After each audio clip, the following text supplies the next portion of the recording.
Hey everyone, welcome back to our channel TechQuest. I'm back with a new video. In this video, I'm going to walk you through the steps on how you can change your email address in ZOHO CRM.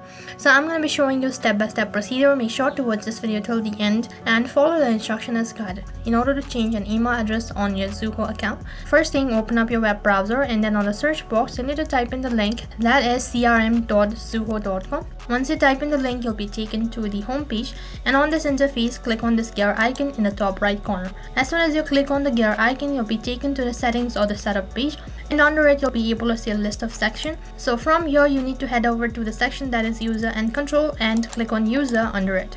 Once you click on it, you'll be taken to your profile page, and in the right hand side bar you'll be able to see your profile information.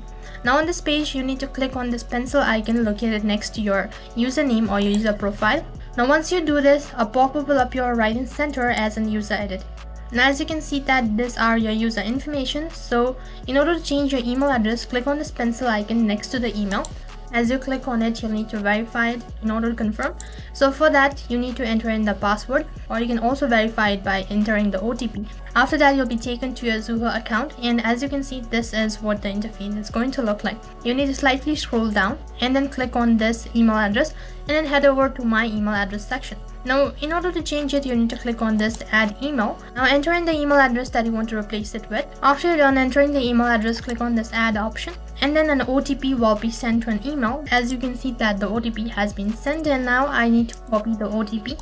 Once you're done copying the verification code, paste it over here and click on verify.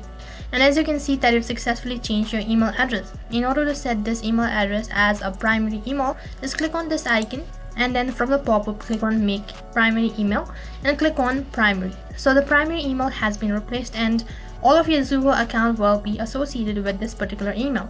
So this is how you can change your email address on your ZOHO CRM. That is all for this video. I hope the video was helpful. Make sure to like, share and subscribe to our channel. Thank you for watching.